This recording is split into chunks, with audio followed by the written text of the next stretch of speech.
The woman on my porch wore my mother's face. But her eyes were unfamiliar. They were filled with a frantic, searching hope I had never seen directed at me. In her hands, she held a Tupperware container. The kind she used to fill with banana bread on the rare occasions she wanted to apologize for something my father had said. A peace offering. A bribe. I watched her from behind the safety of my living room window as she shifted her weight from one foot to the other.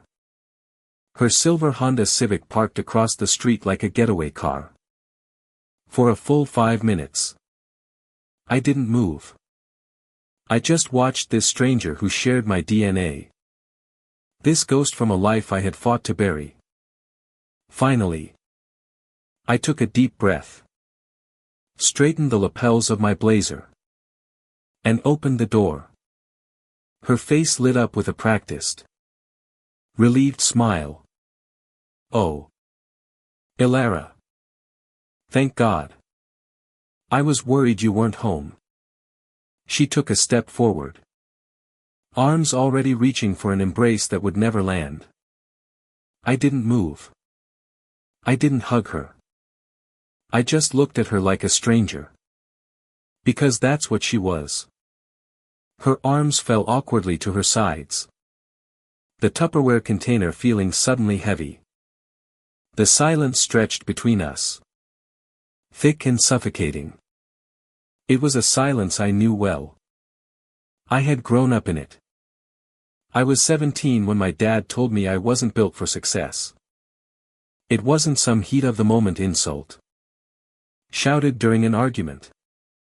No. He said it calmly, like he was doing me a favor. He was sitting in his favorite armchair, the one that faced the lake, the afternoon sun glinting off the water. He didn't even look up from his newspaper. "You're the spare, Ilara," he said, his voice flat and final. "Your brother's the heir. You're just extra." That single moment didn't break me, but it carved something into me. It gave a name to the feeling I'd had my entire life. I was the background character in someone else's story. The story of the Turner family, starring my older brother, Nathan. Nathan was the golden child, the star athlete, the honor roll student, the family favorite. He had the bedroom that overlooked Maple Creek Lake, its wide windows catching the morning light. He got a brand new Ford Mustang the day he turned 16. The keys presented to him on a velvet cushion like a crown. My dad called him Champ, even when he messed up, ruffling his hair with a proud, forgiving hand. Me. I was the one who got Nathan's outgrown clothes and my mother's suspicious glances. I was the one who got lectures for existing too loudly, for laughing too much at the dinner table, for leaving a glass on the coffee table. My bedroom faced the alley behind our house, where the garbage trucks rumbled past at dawn. My world was gray concrete and dumpsters. Nathan's was shimmering blue water and sailboats. At first, I thought I was the problem. So I tried harder. I got a job at the local diner, the Maple Leaf. When I was 15, I scrubbed floors and bussed tables, saving every dollar in a shoebox under my bed. I kept my grades solid. Even started tutoring Nathan in math when his began to slip his junior year. I thought if I could just be useful enough, quiet enough, perfect enough, they might finally see me. Maybe they'd finally decide I wasn't so extra after all. But nothing changed. My mom called me lazy when I slept in on Sundays, even though I'd been on my feet until midnight closing the diner the night before.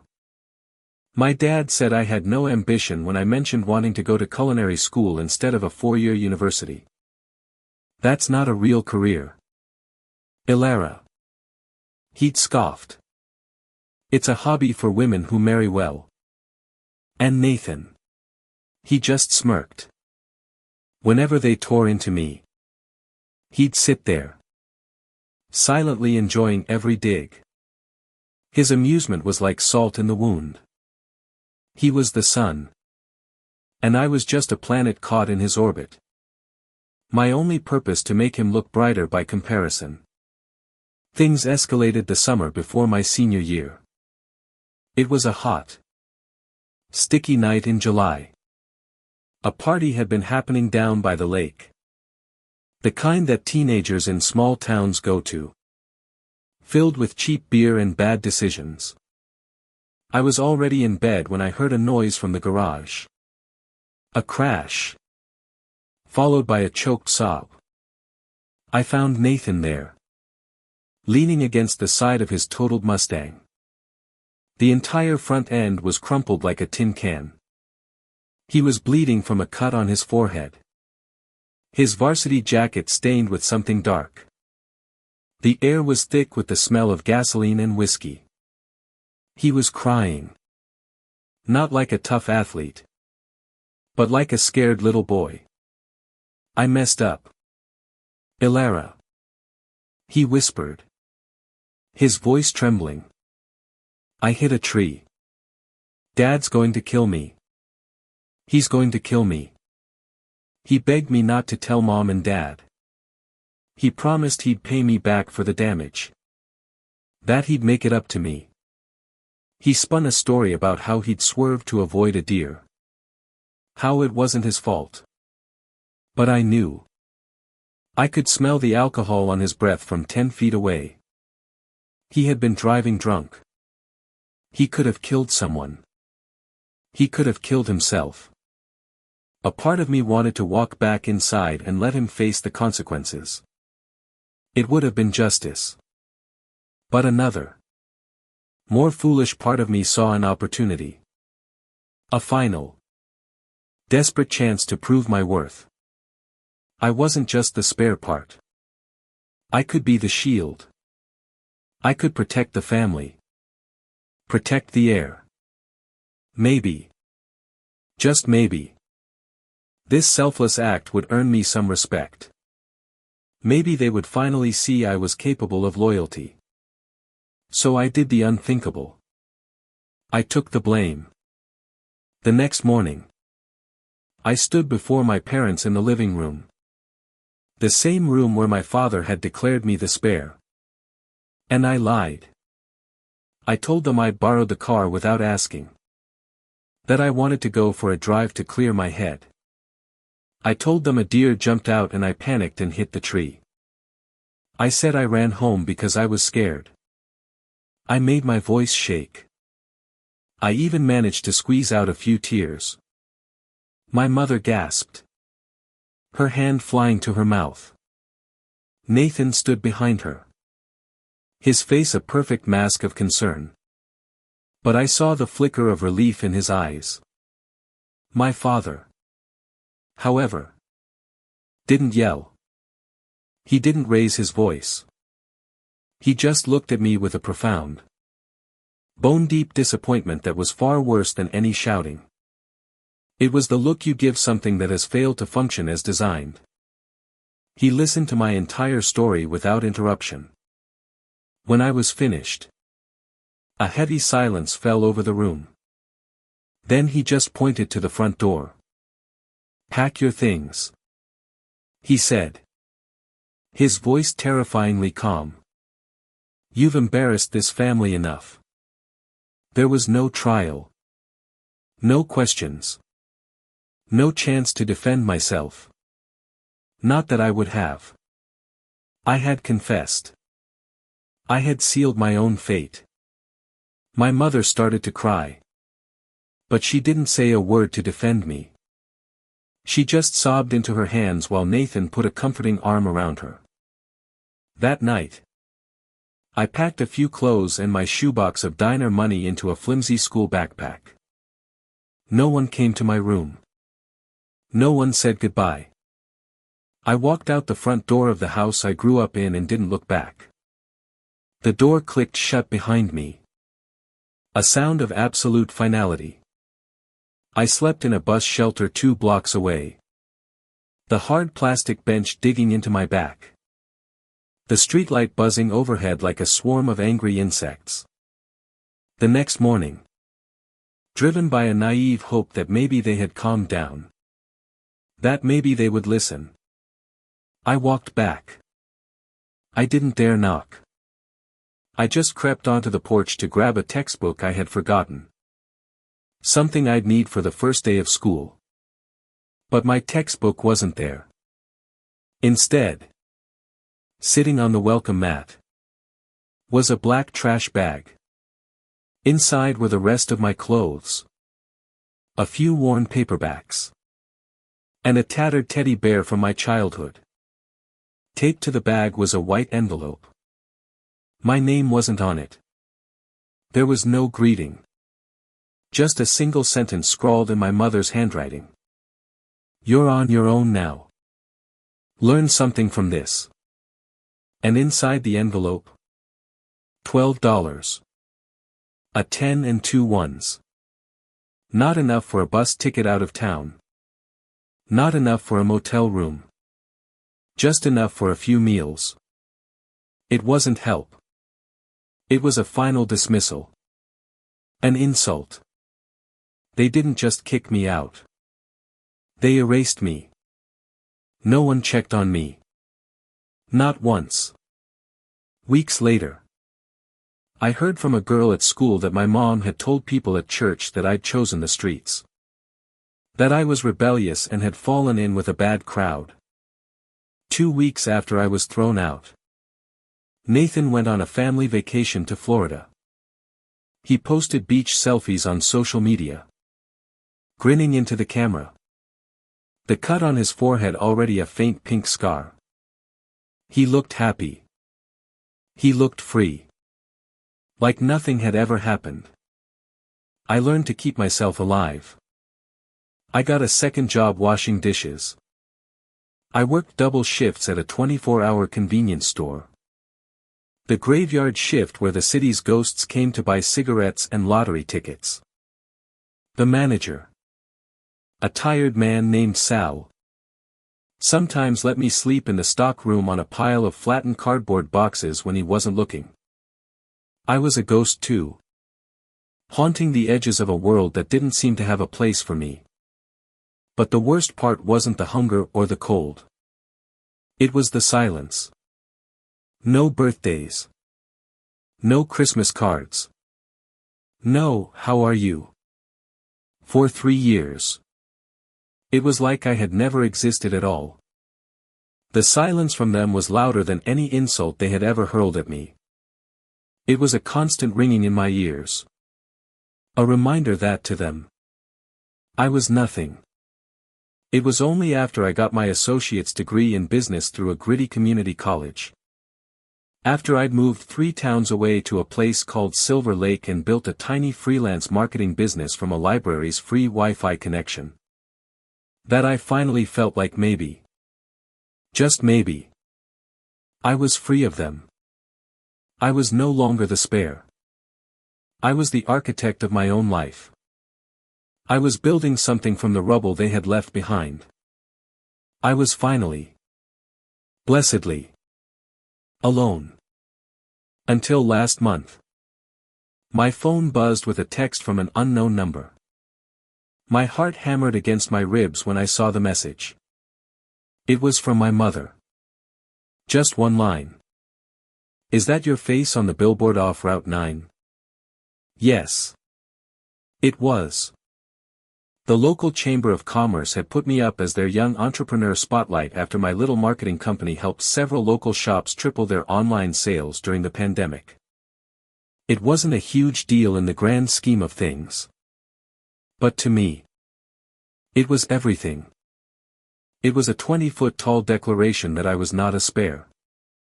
That I was more than a shadow. That I had a name. My name. Ilara Turner. 2 hours after that text, my dad called. I didn't answer. Then came the voicemails. One from Nathan. One from my Aunt Janice, who hadn't spoken to me since I was 16. All of them were suddenly so warm. So supportive. So curious about how I was doing. They used words like proud and family. Words that felt like ash in my mouth. I didn't reply. Not yet. Because I knew. I just knew they hadn't changed. They were only reaching out because they saw that billboard. They saw success. They saw something they wanted. And sure enough, the next day, my mom called again. This time, she left a message that made my blood run cold. Her voice was strained, laced with a false casualness. Hi. Honey. It's Mom. Listen. We're going through a bit of a rough patch. Nathan and his wife, Alyssa. They might lose their place. The baby's on the way and, well, we were just wondering. You used to mention having a big house. We were wondering if you still had that spare room. I laughed out loud. A harsh, broken sound that filled my empty office. A spare room. They wanted a spare room from the girl they had labeled as spare. The irony was so thick I could choke on it. Because that spare room she was asking about, it didn't exist. I had bought the whole house. A beautiful 4-bedroom colonial with a wraparound porch and a garden full of roses. And I bought it in cash. A house with no spare rooms. And a life with no room for them. I didn't respond to my mom's voicemail. Not that day. Not the next. I let her words hang in the digital ether. A monument to their audacity. I imagined her checking her phone. A flicker of annoyance turning into genuine concern. Not for me. But for her own predicament. The silence I was giving them now was different from the silence they had given me. Theirs had been a weapon of erasure. Mine was a shield. Then, my Aunt Janice messaged me on Facebook. Her profile picture was a heavily filtered selfie. Her smile wide and artificial. You know, Ilara. It would really mean a lot to the family if you stepped up right now. Stepped up. I nearly choked on my coffee. Stepped up. Where were they when I was sleeping under a bus shelter? My stomach aching with a hunger that went deeper than food? Where was the family when I was celebrating my 18th birthday alone with a single cupcake I'd bought with my last few dollars? The word family, coming from her, felt like a get-out-of-jail-free card. A magic word they thought could erase years of neglect and cruelty. Blood, they seemed to believe, was thicker than abandonment. I didn't block them. I didn't rage post on social media. I just stayed silent. But silence, apparently, wasn't a strong enough answer. It was merely an obstacle they needed to overcome. That's what led to the moment at my front door. My mother standing on my porch, holding her Tupperware of guilt-laced banana bread. The sight of her there, in my space, on the porch of the home I had built for myself, felt like a violation. This was my sanctuary. The one place on earth that was truly mine. And she was trespassing. Mom. I said again. My voice quiet but firm. Cutting through her awkward attempt at a reunion. Why are you here? She had the nerve to smile. A weak, wavering thing. I wanted to see you. Sweetie. It's been so long. I saw the billboard. We all did. We're so So proud of you. I thought maybe we could talk. Catch up. Catch up. As if we were old friends who had simply lost touch. As if the last 15 years were a minor gap that could be bridged with small talk and a slice of homemade bread. I leaned against my doorframe. My body language a solid wall she could not pass. I wasn't going to let her in. Not my house. Not my life. Is Nathan okay? I asked. My voice devoid of emotion. I didn't care about the answer. But I wanted to cut through the pretense. I wanted her to say it. The real reason she was standing on my porch. Her face flickered. Just for a second. The mask of maternal warmth slipped. And I saw the raw, desperate reason for her pilgrimage. There it was. Not love. Not regret.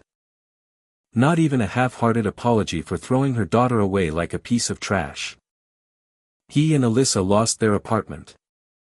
She said. Her voice dropping. She looked down at the Tupperware in her hands. As if it contained the weight of all her problems. They fell behind on rent. He lost his job at the dealership a few months ago. He didn't want to worry us. The baby's on the way. And they just need a place to stay for a little while. Just until they get back on their feet. She finally looked up. Her eyes pleading. Your father and I, we thought maybe we could all stay here. Just for a few months. To help with the baby. To be a family again. I almost laughed. The sheer, unmitigated gall of it was breathtaking. I thought of the trash bag on the porch. The $12. The years of silence. And now they wanted to move in. Not just Nathan. The golden child who could do no wrong. But all of them. They wanted to invade my peace. My home. For the very son they had chosen over me. The son they had protected at my expense. You kicked me out with a trash bag and a note. I said slowly. Letting each word land with the weight of a stone. My voice was low. But it carried the chilling echo of that bus shelter. I was 17. I begged you to listen to me. And you told me to learn something from it. Now. After 15 years of silence. You show up here and ask me to give up my home. My peace. For the son you threw me away for. She blinked. As if I'd slapped her. It was complicated back then. Ilara. We were just doing what we thought was right. We were trying to teach you a lesson about responsibility. No. I cut in. My voice sharp now. You were doing what was easiest. You believed whatever Nathan said because it made your life simpler. It didn't matter if it ruined mine. You chose the easy lie over the difficult truth because you didn't want to believe your perfect son was flawed. For the first time. I saw something close to shame in her eyes. It was a fleeting expression. Quickly replaced by defensiveness. Well. We didn't know how things would turn out for you. She stammered. You've clearly done well for yourself. So maybe it wasn't such a bad thing after all. Maybe it gave you the motivation you needed. That was the line. The one that severed the last microscopic thread of connection I might have felt for this woman. They abandoned me. Left me for dead. And now they wanted to take credit for my survival. They wanted to rewrite history and cast themselves as the architects of my success. The tough-love parents who knew what was best all along. You're not coming inside. I said. My voice as cold and hard as steel. Not today. Not ever. I stood up straight, pulling away from the doorframe. And you can tell Dad. And Nathan. And everyone else who suddenly remembers my name. That this house doesn't have a spare room. I reached for the doorknob. Her face crumpled. A mixture of disbelief and panic. She opened her mouth. Probably to beg. Or to guilt-trip me. Or to call me ungrateful.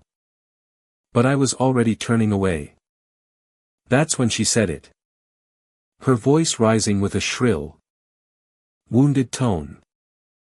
You're being selfish. I paused. My hand on the cool brass of the knob. I turned back around. Very slowly.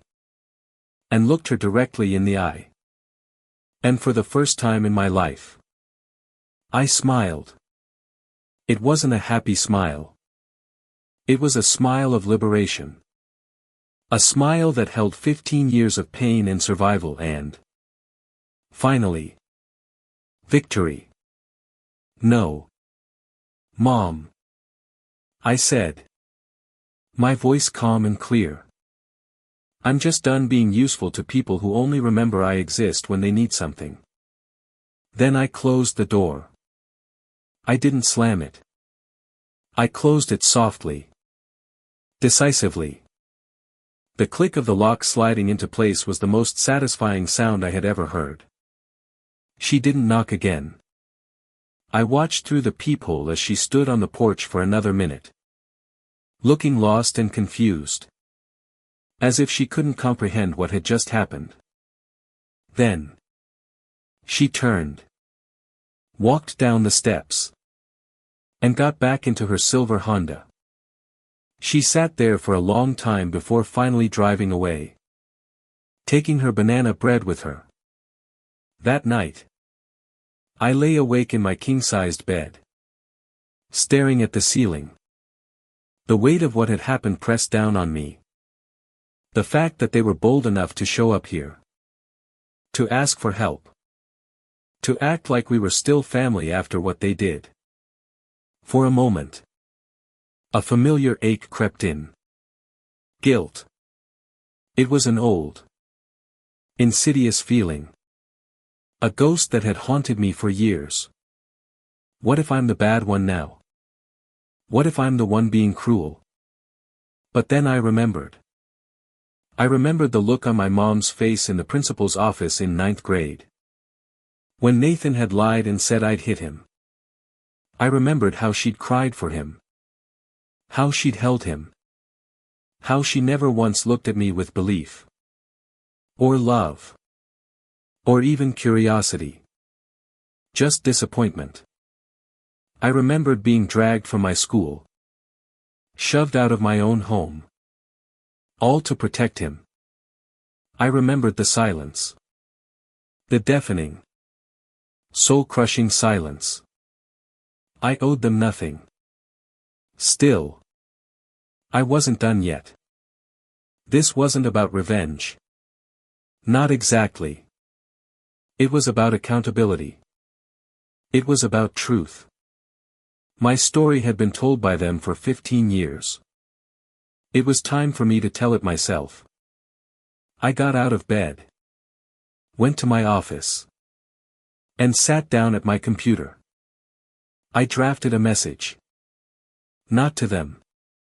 To my extended family. The cousins. Aunts. And uncles who had heard their version of events for years. The people who thought I was troubled. Rebellious. Angry. The ones who had whispered about me at holiday gatherings I was never invited to.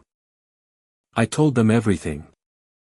I started with Nathan's wrecked Mustang and the fake confession. I wrote about the trash bag on the porch and the $12. I described the years of silence. The nights spent in a stock room. The gnawing loneliness. I told them about my mother showing up on my porch with a Tupperware container. Asking for a room in the house she never believed I could have. And then. For the final blow. I attached a file. It was a screenshot of a text message Nathan had sent to his best friend years ago. A message he had accidentally sent to me instead. I had saved it all this time. A digital scar I couldn't bring myself to delete. The screenshot was of Nathan bragging. It was so easy. The text read. I told them she took the car. They believed it. Finally got rid of her. The house is so much quieter now. I read the entire email one last time. My hands were shaking. But my resolve was firm. This wasn't just my story. It was the truth. And the truth deserved to be heard. I hit send. And for the first time in a very long time, I didn't feel afraid. After I hit send, the silence in my office was absolute. It felt different now. Heavier. Charged with the potential energy of a lightning storm. For 15 years. Their story had been the only one told. A simple, clean narrative of a troubled daughter who ran away. Now, my truth was out there. A digital missile launched into the heart of their carefully constructed reality. I had no idea where it would land. Or what the damage would be. My phone, lying face down on the desk, was a small black bomb waiting to detonate. I stared at it. My heart pounding a frantic rhythm against my ribs. Part of me wanted to turn it off. To throw it in a drawer and pretend I hadn't just set my entire past on fire. But I couldn't. I had to see it through. I muted the family group chat years ago. A small act of self-preservation. But suddenly, my phone wouldn't stop buzzing. It vibrated against the polished wood of my desk. A relentless, angry insect. The screen lit up. Then went dark. Then lit up again. Message after message poured in. Not to the group. But to me directly. Individual threads. Individual reckonings. With a trembling hand, I picked it up. The first was from my Aunt Marie. My mother's sister. Ilara. Is this real? I never knew any of this happened to you. Your mother said you were so angry all the time. The next was from my Uncle Leo. My father's brother. Your parents said you ran away. That you got involved with drugs. We prayed for you. Kid. I had no idea. The lies. The intricate web of lies they had spun to protect their perfect family image. I wasn't just cast out. I was slandered. They had painted me as the villain in my own tragedy to make their actions seem justified. Even necessary. Then a message from my cousin Denise. Who was only a few years younger than me. We'd been close as kids. Before I became a ghost. I always wondered why you just disappeared. They told us not to ask about you. I'm so sorry. Ilara. That text from Nathan is disgusting. I can't believe it. Message after message came in. A flood of shock. Sympathy. And guilt. Some were awkward and unsure. The kind of half-apologies that felt more about easing their own discomfort than my pain. I feel terrible I never reached out. Or I wish I'd known. But I didn't mind. I hadn't written it for pity. I had written it for the truth. For the first time. The narrative was mine. The quiet, spare part was finally speaking. And her voice was shaking the foundations of everything they thought they knew. I sat there for almost an hour. Reading and rereading the words on the screen. Each message was a small piece of validation. A confirmation that I wasn't crazy. That the injustice I felt was real. I didn't reply to any of them. I just absorbed them, letting the truth settle in the quiet spaces of my home. Then, a name I never expected to see showed up in my inbox. A notification from an unsaved number. My breath caught in my throat. It was from Alyssa, Nathan's wife. Her first message was short. I am so sorry. I had no idea. I stared at her name for a long time, unsure of how to respond. What could I possibly say to her? She was married to the man who had orchestrated my exile. She was living a life that was, in some ways, built on the wreckage of mine. Before I could formulate a reply, another message came through. He told me you were unstable. He told me you were violent. He said your grandmother had to take you in after you assaulted your mom. He said you were a compulsive liar and that the family had to cut you off for their own safety. I believed him. God. I feel so sick. I read the message twice. He hadn't just lied about the car crash. He had spent the last 15 years actively poisoning my name, building a fortress of falsehoods around himself. He had painted me as a monster to his own wife, the mother of his child. The depth of his cruelty was bottomless. I finally typed back a single, cautious question. Are you okay? Her reply was almost instantaneous. A new block of text appeared. And as I read it, I realized my small act of truth-telling had caused an earthquake far bigger than I could have imagined. I left him last night. My breath caught. I sat up straighter, my fingers hovering over the keyboard. She continued, the words tumbling out in a rush of digital confession. She said she had received my email because she was on a mailing list for a family reunion that was being planned. She read it, sitting on the couch next to Nathan while he watched TV. He laughed at first. She wrote, calling it my latest cry for attention. He told her I was probably broke and trying to scam the family for money. But she kept reading. She saw the screenshot of his text message. She said the words on the screen finally got rid of her. The house is so much quieter now were undeniably his.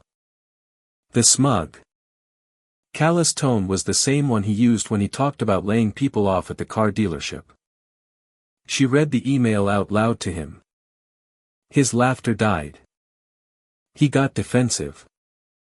Then angry. He called me a liar. A manipulator. He shouted that I was trying to ruin his life. Just when things were finally about to get better with the baby coming. He grabbed her phone, tried to delete the email, and screamed at her for being naive enough to believe a single word from her crazy sister-in-law. Alyssa wrote that in that moment, watching his face contort with rage. She saw it. She saw the man I had described in my email. The liar. The manipulator. The man who would sacrifice anyone to save himself. She said my message had snapped something in her. She finally saw the pattern of his behavior, the little lies.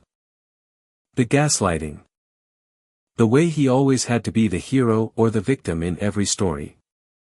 She was 7 months pregnant. And she knew.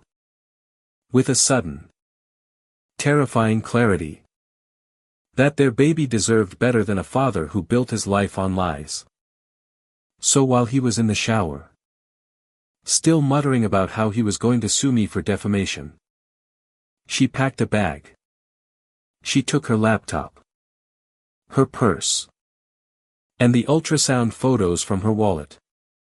She drove to her sister's house on the other side of the state. He's been calling and texting ever since.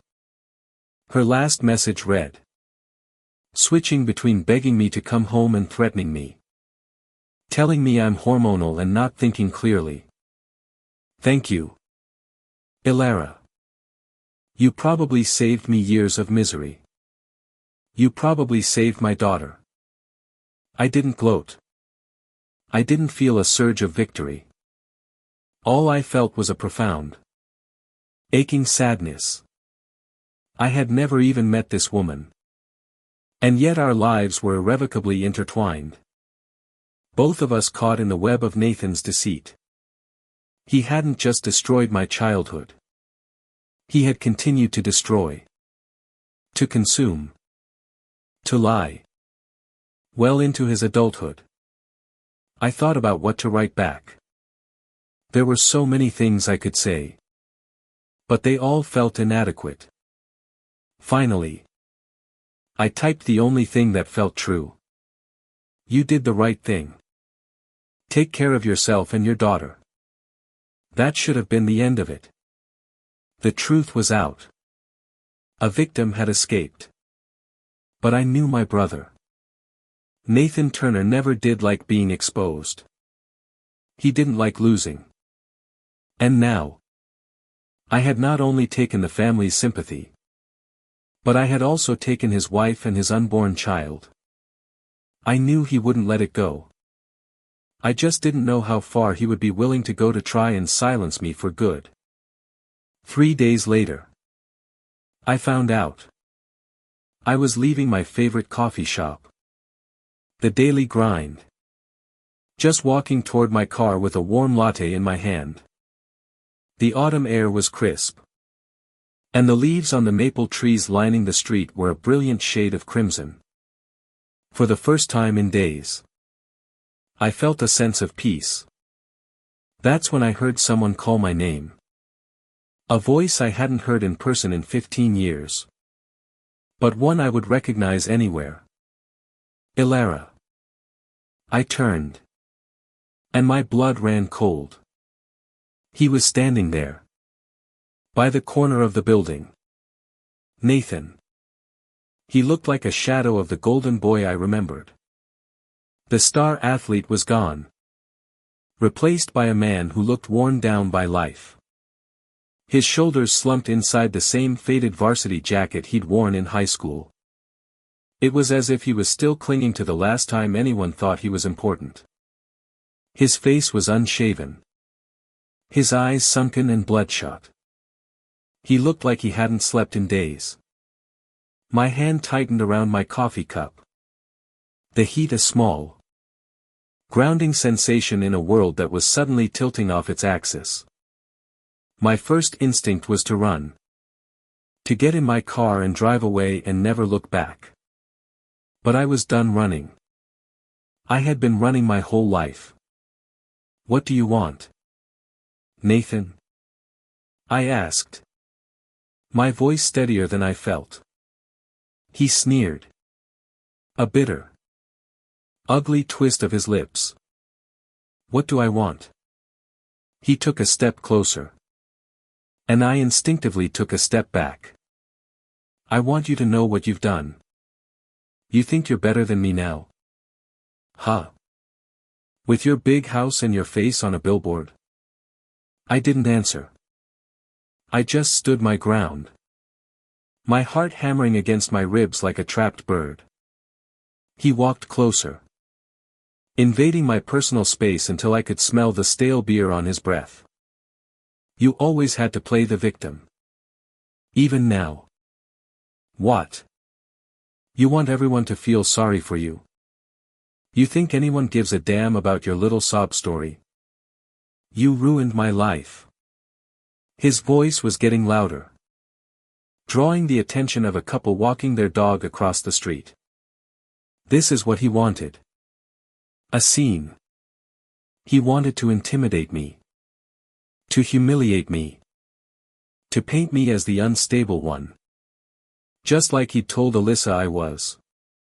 You lied. I said.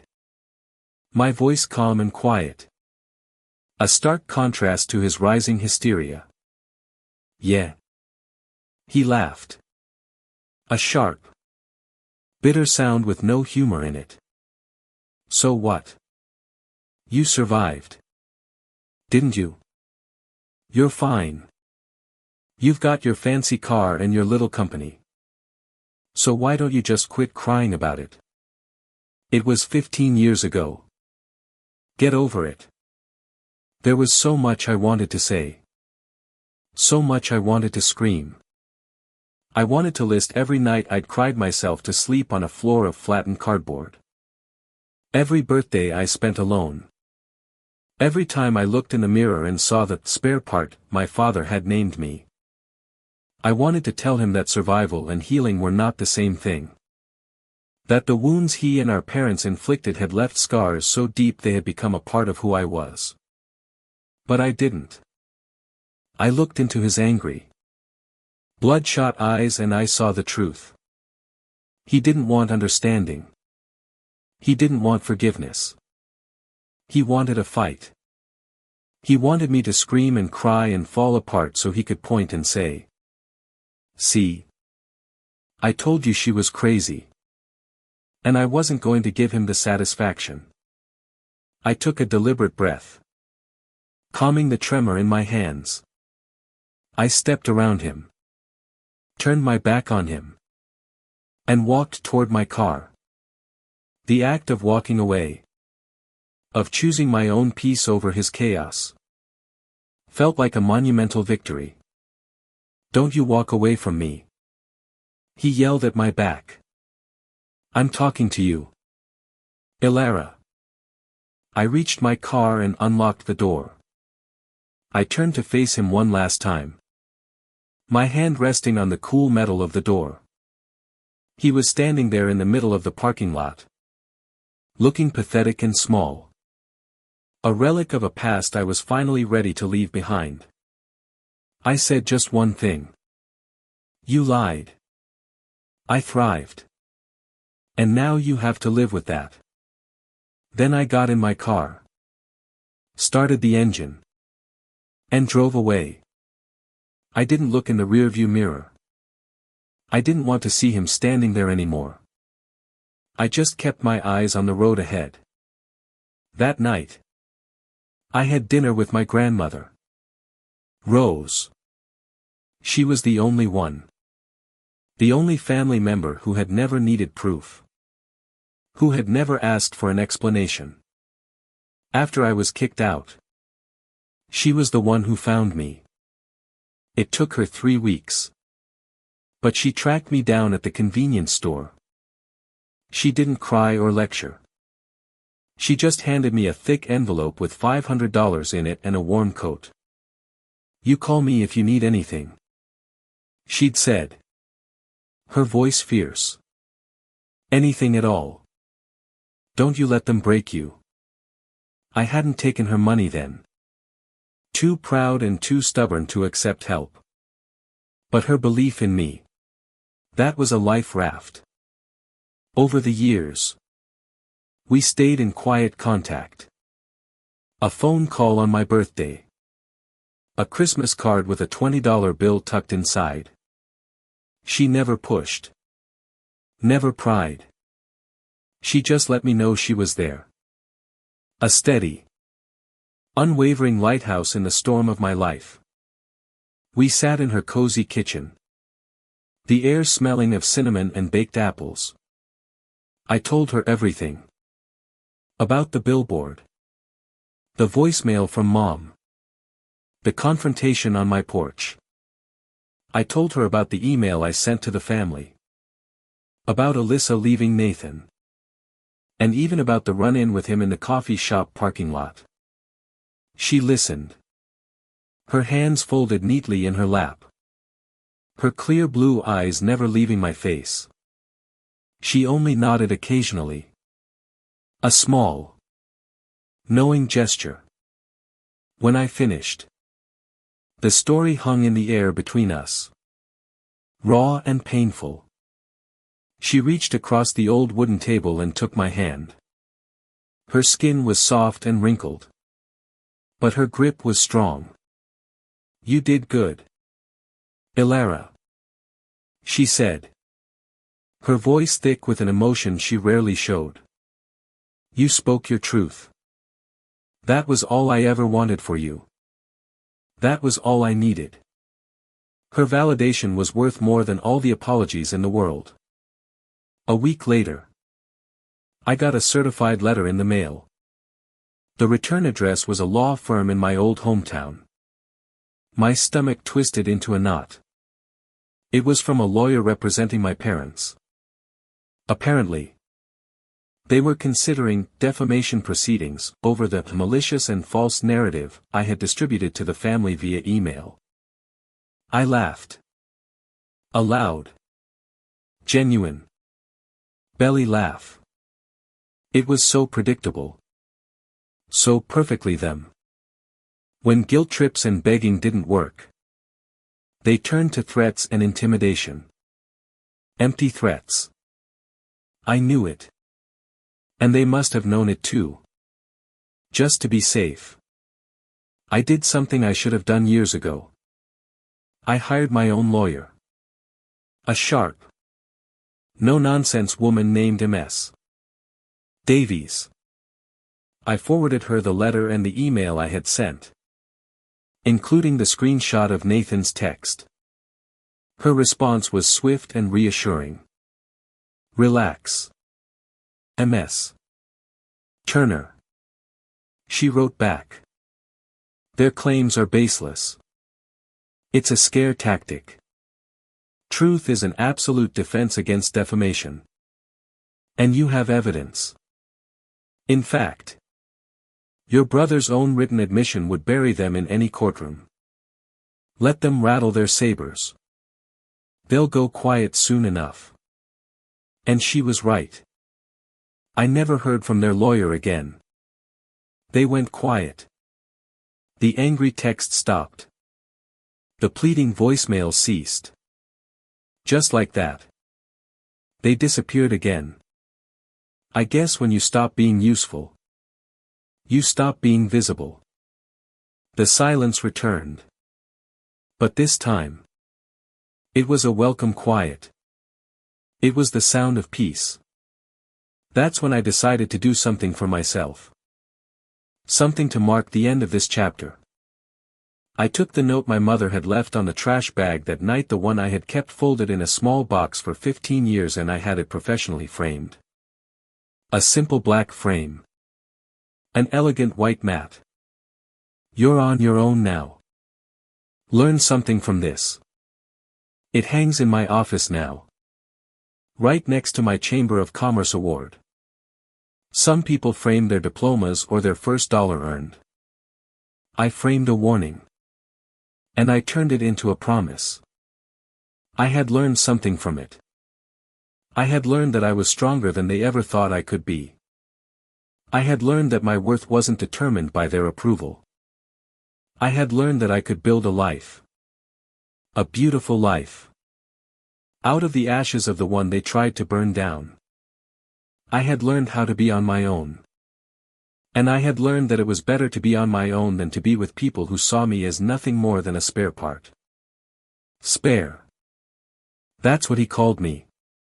A ghost in the family photo. A seat left empty at dinners. A name barely said aloud unless it followed the phrase. What's wrong with her? But do you want to know the cruelest part of being a spare? Spare parts are meant to be used. When a primary component breaks, you pull the spare off the shelf. Plug it in. And expect it to work. You don't ask the spare part how it feels. You don't thank it. You just use it to fix the machine you actually care about. And that's exactly what they had tried to do. Recycle me. When their precious air broke down, they came looking for the spare part they had thrown in the trash 15 years ago. Expecting me to be waiting on the shelf. Ready and willing to be slotted into their broken lives. After the lawyer's letter went unanswered and the silence from them returned. A real, lasting peace began to settle over my life. The autumn leaves fell, blanketing the town in gold and crimson. And winter arrived with a soft, insulating layer of snow. My business thrived. I hired my first 2 employees. Bright young marketers who saw me not as a sob story, but as a boss and a mentor. I took weekend trips to the coast. I learned how to bake sourdough bread. I started to feel less like a survivor and more like someone who was simply living. My relationship with my grandmother rose, deepened. She came over for dinner every Sunday. We'd sit in my kitchen, drinking tea and talking for hours. She never brought up my parents or Nathan. She wanted to hear about my clients, about the new book I was reading, about the ridiculous dating app message I'd received.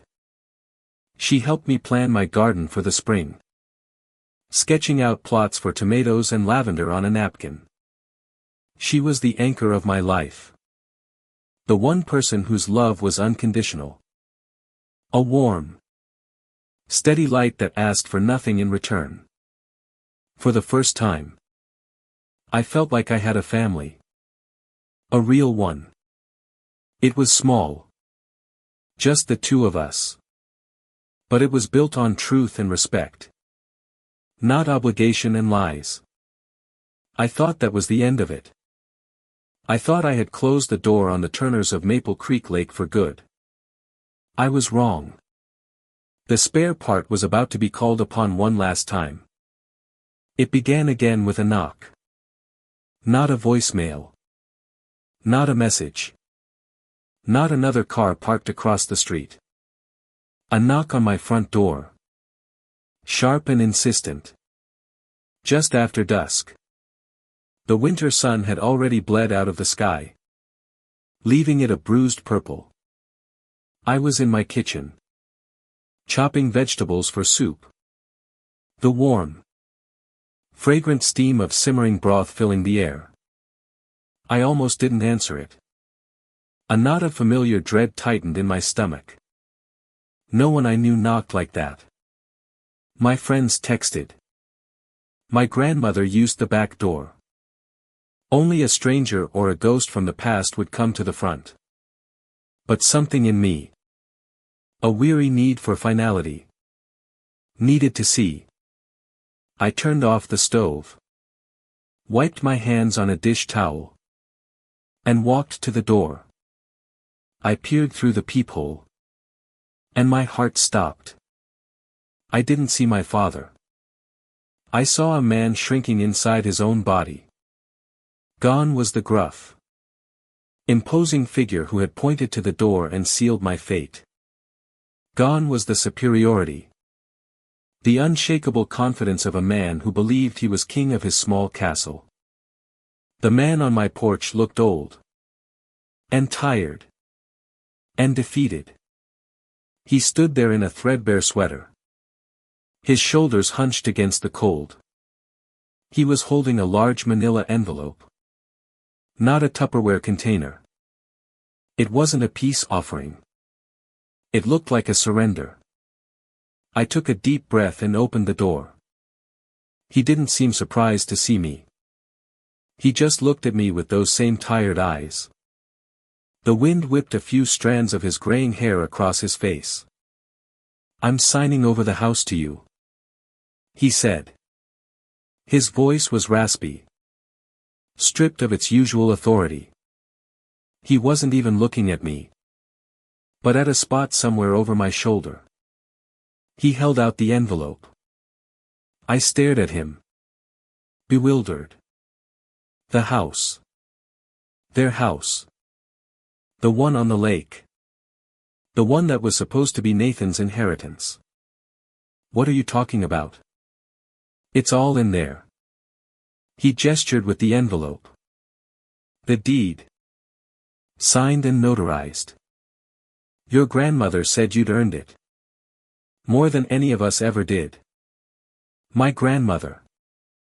That was the moment I knew something was terribly wrong. My blood ran cold. He hadn't come here for himself. He was a messenger. What's wrong with her? I asked. My voice barely a whisper. He finally met my eyes. And what I saw in them was a stark, unvarnished grief.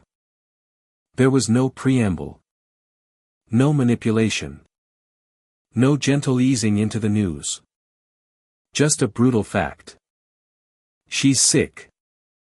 He said. Cancer. Stage 4. The doctors say a few months. Maybe. The world tilted. The cozy warmth of my kitchen. The smell of the soup. The solid floor beneath my feet, it all vanished. I was falling. I reached out and grabbed the doorframe to steady myself. Cancer. Stage 4. The words were alien. Impossible. I had just seen her on Sunday. We had laughed. We had planned a garden. We sat in silence on my porch. On the wicker chairs where I had sat with Rose just a few weeks prior. Sipping lemonade. The same porch where my mother once stood and begged for a spare room. The cold night air was sharp in my lungs. I didn't invite him inside. He didn't ask. He just sat there. Staring out into the darkness. The manila envelope resting on his lap. She didn't want to tell you. He finally muttered. His voice rough. Said it would distract you from your work. Said she was proud. Proud. That word, coming from his mouth, hit harder than anything else he could have said. It was the one word I had starved to hear my entire childhood. I had chased it. Worked for it. Bled for it. And never received it. And now. Here it was. Delivered by proxy from the one person who had always meant it. I stared out at the dark silhouette of my garden. The one she had helped me build last spring. Lavender. Rosemary. And marigolds. She called it her living prayer. I could still see the faded pair of floral gardening gloves she'd forgotten. Hanging over the fence post. A small, cheerful ghost in the moonlight. I swallowed the lump of anger that rose in my throat. The hot, familiar rage at my parents. At Nathan. At the universe. Because in that moment, this wasn't about them anymore. This wasn't about their house. Or their guilt. Or their pathetic, too late attempt at restitution. This was about her. The only one who ever mattered. My war with my parents was over. A new, more terrible battle had just begun. She passed 3 weeks later. Not in a sterile hospital room. Under the cold hum of fluorescent lights. But at home. My home. The one they once said I didn't deserve. The one she had helped me fill with light and laughter and the scent of rosemary. Those 3 weeks were a blur of hospice nurses. Medication schedules. And whispered conversations in the dead of night. My world shrank to the 4 walls of her room. The guest room that I had converted into a sanctuary for her. It faced the garden. And even in the depths of winter, she liked to look out at the skeletal branches of the rose bushes, imagining them in bloom. My father came by a few times, standing awkwardly in the doorway, a ghost in his own grief. He and I barely spoke. There were no grand apologies. No tearful reconciliations. The chasm between us was too wide. Too deep. Carved by too many years of pain. He would bring groceries I didn't ask for and leave them on the counter. His silent, clumsy way of trying to be useful. My mother came only once. She stood in the hallway, unable to bring herself to enter the room. her face a mask of pinched sorrow. She looked at my grandmother, frail and small in the bed. And then she looked at me. And I saw a flicker of something unreadable in her eyes, resentment. Maybe. Or just profound confusion that I was the one here, holding her mother's hand. She left after 5 minutes. Nathan never came. But Rose wasn't afraid. She faced the end with the same quiet strength she had faced everything else in her life. She didn't talk about dying. She talked about living. She told me stories about her childhood on a farm. About meeting my grandfather at a county dance.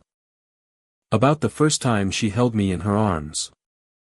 She made me describe my marketing projects in detail, her eyes lighting up when I told her about a successful campaign. On her last day, the winter sun filled the room with a pale, golden light. Her breathing was shallow, a soft whisper in the quiet room. She held my hand, her grip surprisingly strong. "Promise me," she whispered, her voice a fragile thread. "Promise me you'll plant something new every spring. That's how you start over. Again and again." "I promise." I choked out, tears streaming down my face. She smiled. A faint, peaceful curve of her lips. "You did good, Ilara," she said one last time. And then she left me. The silence she left behind was different from all the others. It wasn't an absence. It felt like a presence. A profound, loving quiet that filled every corner of the house. But she hadn't left me empty-handed. She left me with one final gift. A truth I never expected. I found it a few days later, while sorting through the few things she had brought with her. It was in a small, cedar-lined wooden box under her bed. Sealed with a simple ribbon was a letter. Her handwriting slanted and neat. Unmistakable. To the granddaughter they never saw. My hands trembled as I opened it. Inside, there wasn't a letter. There was a stack of old journal entries, written on yellowing paper. Notes dated from when I was 9, 11. For teenage I had long tried to forget. She had written down everything. October 12th. Ilara's 9th birthday.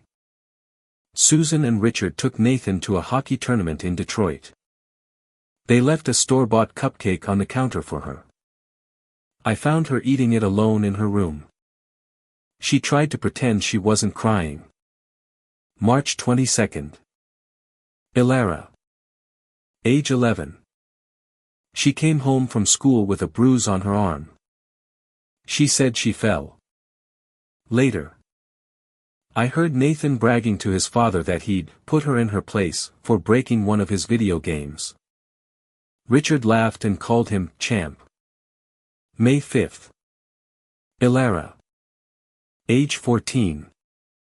I overheard Susan on the phone with Janice. She was crying about Ilara's difficult phase. She called her a mistake. A burden. She said it when she thought no one was listening.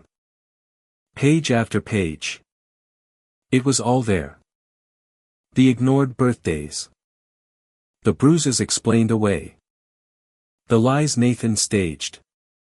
The casual cruelty. The deliberate neglect. She had documented it all. She had been my silent witness. The keeper of my unspoken pain. It was proof. Tangible. Heartbreaking proof that I had not imagined it. That it was all real. And at the bottom of the box, beneath the journal entries, was another manila envelope. Inside was a deed transfer for her house. The small, charming bungalow on the other side of town. It was already notarized. Already signed. She had made me the sole heir. I didn't cry. Not because I wasn't devastated. But because her final act wasn't about sadness. It was about justice. It was about legacy. With her quiet, meticulous record-keeping and her final, decisive act of love, she had rewritten our family's history. She had named me the heir. Not of their broken kingdom, but of her legacy of truth and strength. The funeral was small. I kept it that way on purpose. No open invitation. No family circus. Just a short list of names I sent out via text, a few of Rose's old friends from her gardening club. My 2 employees. Ms. Davies, my lawyer. And Alyssa. I had kept in touch with her. 2 women orbiting the same black hole of Nathan's making. She had had her baby. A little girl she named Lily Rose. In honor of the grandmother she'd never met but had come to admire through my stories. But of course, they came anyway. As the small gathering stood by the graveside, under the gray winter sky, I saw them at the edge of the crowd. Nathan, my mother, and my father, standing together like a set of mismatched, broken statues. My mother was dressed in black, as if the color could mask the ugliness of the past. They waited. Watching. Waiting for a moment to insert themselves. After the final prayer. As people began to offer me their quiet condolences. My mother approached. She didn't try to hug me. She didn't cry. She just looked around at the garden. At my house in the distance. At the community of friends and colleagues gathered around me. People who chose me. Then she asked the only question she truly cared about. Is it true? Did she leave it all to you? Her house. I looked her in the eye. I thought of the 9-year-old girl eating a cupcake alone in her room. I thought of the word mistake.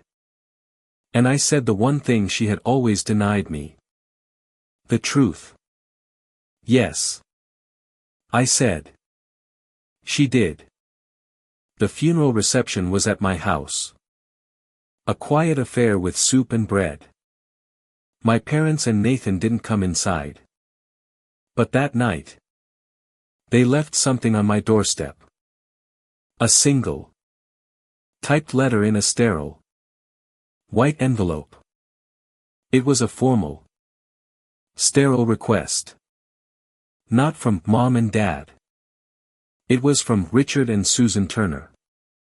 It was a request for temporary accommodation in Rose's house. To allow them a place for healing and transition. It said, a place to grieve the mother and grandmother they had mostly ignored for the last decade of her life. They wanted to live in her house. The same house they had all but abandoned her in when she took my side all those years ago. The house she had left to me. I sat there in my quiet living room. The fire crackling in the hearth. And I held their letter. The audacity was no longer shocking. It was just predictable. They were like a virus. Constantly seeking a new host. I took out a piece of my own stationery. The thick, cream-colored paper embossed with my initials. And then I wrote them back. Dear Mr. and Mrs. Turner. Thank you for your interest in the residence located at 49 Maplewood Lane. I have received your request for temporary accommodation. At this time, I must inform you that all rooms are currently occupied. They are filled to capacity with peace, silence, dignity, and the long overdue scent of lavender from the garden my grandmother so loved. As such, We are unable to accommodate guests who have a documented history of abandoning these values in the past. May you find shelter in the structures you have built with your own choices. Kindly. Do not contact me again. Elara Turner. Sole heir and executor of the Rose Thompson estate. I folded the letter. Sealed it in an envelope. And put a stamp on it. I mailed it the next morning. There was no anger in my heart as I dropped it into the blue mailbox. Only a profound sense of finality. A clean, quiet end. But I wasn't done. The letter was for them.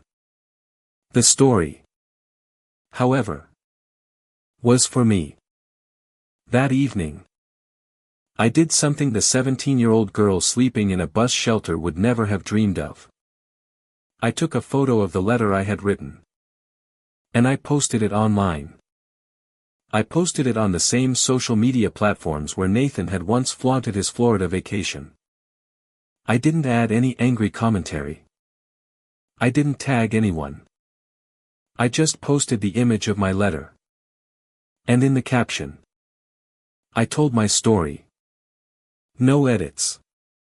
No shame. Not as an act of revenge, but as an act of declaration. The unfiltered truth. My truth. I turned off my phone and went to bed. I expected to wake up to a firestorm of digital drama. To angry comments from distant relatives. To judgment from strangers. But what I woke up to was something else entirely. It went viral. Not in a toxic, dramatic way, but in a quiet, powerful wave of shared experience. The post was shared thousands of times. People I didn't know stitched it into their own videos, sharing their own stories of being the spare, the black sheep, the one who was cast out only to find their own way. My inbox was flooded. Not with messages of pity, but with messages of relief. Thank you for posting this. I thought I was the only one. My brother was the golden child too.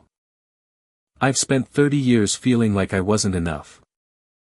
Your letter made me feel seen. From a fellow survivor. You are an inspiration. It turned out I wasn't alone. There were so many of us. So many spares who turned out to be the whole damn engine. My story wasn't just my story. It was the story of countless others who had been made to feel small. Who had been silenced and dismissed. My letter hadn't been a weapon. It had been a key. Unlocking a conversation that so many people had been silently waiting to have. In the midst of the flood, a message came from Alyssa. Lily Rose and I are cheering for you. Always. I smiled. We had forged a strange and unexpected bond. A little family of 2 women and a baby girl. Survivors of the same shipwreck. The online support was a bomb. But the real healing happened in the quiet moments. It happened in the garden. Spring arrived that year with a gentle, determined push. The snow melted. The ground softened. And the first green shoots of daffodils my grandmother and I had planted poked through the dark soil. I kept my promise to her. I went to the local nursery and bought a single white rose bush. The tag on it read, Rebirth. As I knelt in the dirt, my hands sinking into the cool, rich earth, I felt a sense of peace I had never known. I was no longer fighting. I was no longer running. I was planting. I was putting down roots in the soil that my grandmother had tended. In the life that I had built. This time, the story didn't end with exile or anger. It ended with roots. I am not a spare. I am not a survivor. I am a gardener. I am the keeper of my grandmother's legacy. I am the teller of my own story. The house on Maple Creek Lake, the one my father had signed over to me, sat empty for months. I had my lawyer handle all the paperwork. I never set foot inside it again.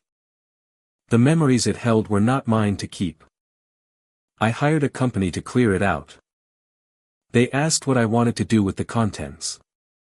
Donate everything. I told them.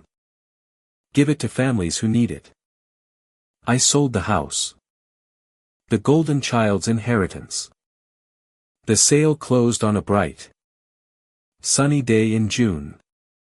The money, a significant sum, was wired into my bank account. For a moment, I didn't know what to do with it. It felt like blood money, tainted by years of pain. Then I knew. I created a foundation. The Rose Foundation. A nonprofit dedicated to providing grants and mentorship to young people who have aged out of the foster care system or been cast out of their homes.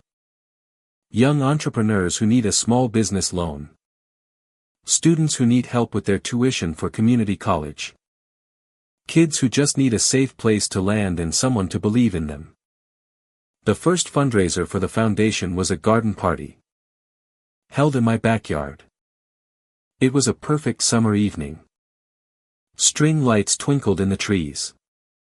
Friends, colleagues, and local business owners mingled on the lawn. Alyssa was there with a toddling Lily Rose, who was fascinated by the lavender bushes.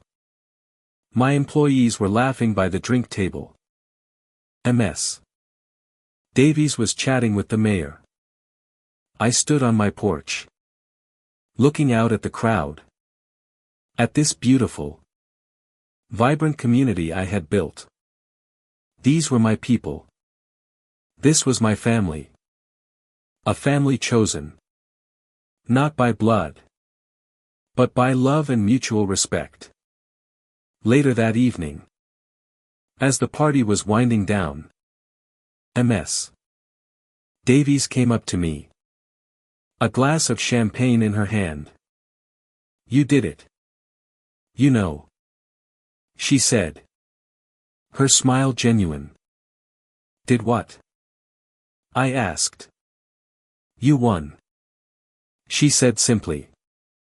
Not just the money or the house. You won your life back. I thought about her words as I walked through the garden after the last guest had left. The white rebirth rose was in full bloom, its petals glowing in the moonlight. I thought about my father's words. So long ago. You're not built for success. Maybe he was right.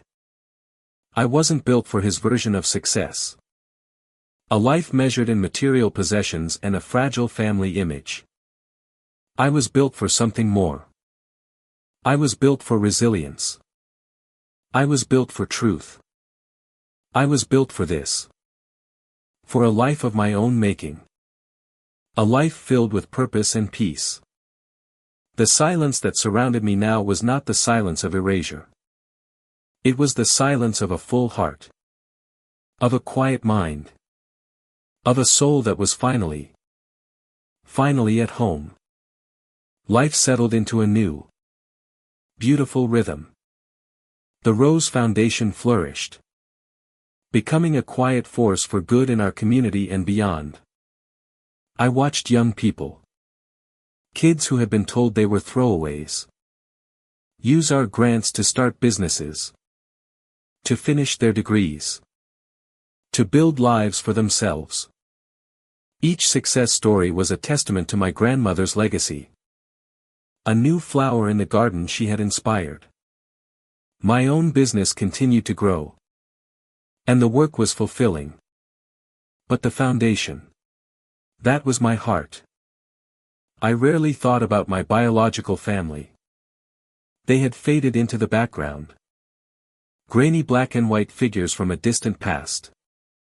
I heard through the town grapevine that my parents had moved into a small rental apartment on the far side of the county. Nathan, I heard, had bounced between jobs, never quite managing to get back on his feet. They were no longer a part of my story. They were just gone. One crisp autumn afternoon, about 2 years after the garden party, I was at the Daily Grind, the same coffee shop where Nathan had confronted me. I was meeting with the foundation's first scholarship recipient, a bright young woman named Maya who was studying to be a nurse. We were laughing over a shared piece of cake when the bell above the door chimed. I glanced up, and my breath caught. It was my father. He looked even older than he had on my porch that cold winter night. Frielier. He was alone. He didn't see me at first. He walked slowly to the counter, his movements stiff, and ordered a black coffee. As he turned to find a seat, his eyes met mine. There was no anger in his gaze, no pride, just a vast, hollow weariness. For a long moment, we just looked at each other across the crowded cafe. The noise of the room seemed to fade away. It was just the two of us. Two strangers who shared a history of pain. He gave me a small, almost imperceptible nod. It wasn't an apology. It wasn't a plea. It felt like a recognition. A quiet acknowledgement of the person I had become. The person he had never been able to see. I nodded back. And then he turned and walked to a small table in the corner. Sat down. And drank his coffee alone. I never saw him again. He passed away from a heart attack 6 months later. My mother sent a formal, unsigned card to AP. Oh. Box the foundation used. Simply announcing the date of the funeral. I did not go. My grieving for the father I never had was long since finished. The years passed. Lily Rose, Alyssa's daughter, grew from a toddler into a bright, funny little girl who called me Aunt Alara. She spent weekends at my house, and we'd work in the garden together. She had her great-grandmother's love for the earth. Alyssa found a new happiness, remarrying a kind man who adored her and her daughter. They were family, in the truest sense of the word. On what would have been my grandmother's 90th birthday, I drove out to the cemetery. It was a beautiful spring day, the kind she had loved. I brought with me a single white rose from the rebirth bush in my garden. As I approached her grave, I saw that someone was already there. A woman with her back to me, her shoulders shaking with quiet sobs. As I got closer, I realized with a jolt who it was. My mother. She was kneeling on the grass, her hand resting on the smooth granite of the headstone. She looked up as I approached, her face streaked with tears. She looked old and so tired. He's gone. Ilara, she whispered, her voice cracking. I thought she meant my father. But his passing had been years ago. Who's gone? I asked softly. Nathan, she said. A fresh wave of grief washing over her. An infection. His liver. It just gave out. The doctor said his body was just worn out. Worn out from a life of bitterness and blame. Worn out from the poison of his own choices. I felt a pang. Not of sorrow, but of a deep, profound pity for the broken man he had become. For the golden boy who had tarnished himself from the inside out. He asked for you, she said, looking at me with red-rimmed, pleading eyes. At the end, he kept asking for you. He said he needed to tell you he was sorry. I stood there, the white rose in my hand, the warm spring breeze rustling the leaves on the trees. The apology I had once thought I needed to hear, the one I had craved for years, was finally being offered. But it had come too late. Delivered by proxy from beyond the grave. And I realized, with a clarity that was as calm and clear as the blue sky above, that I didn't need it anymore. My healing had never been dependent on his remorse. It had been dependent on my own strength. I forgave him a long time ago, I said. And the surprising thing was, I meant it. I hadn't forgiven him for his sake. I had forgiven him for mine. I had let go of the anger because it was a weight I no longer wanted to carry. My mother looked at me, a flicker of hope in her eyes. Can you forgive me? I looked at this woman who had given birth to me but had never been my mother. I thought of all the years of silence. All the choices she had made. Forgiveness was a simple word. But the reality was far more complex. I don't hate you, I said. And it was the most honest thing I could offer. I just don't know you. And I think it's better that way. I gently placed the white rose on my grandmother's headstone, next to the small bouquet of wildflowers my mother had left. A silent meeting place between two worlds that would never truly connect. I wished her peace. And I walked away. I left her there with her ghosts.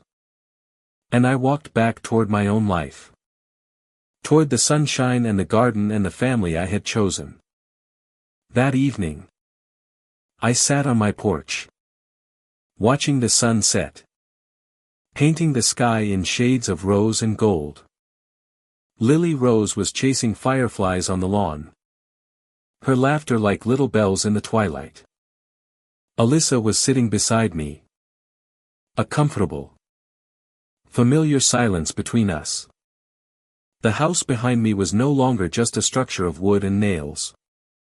It was a home. It was a sanctuary. It was proof that a foundation built on truth and love, no matter how small, is stronger than any castle built on lies. There were no spare rooms in my house. There was no spare space in my life. Every corner was filled.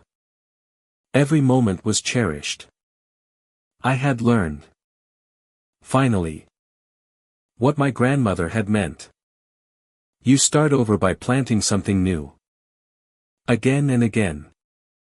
My life was a garden I had tended myself. And it was, at long last, in full and glorious bloom.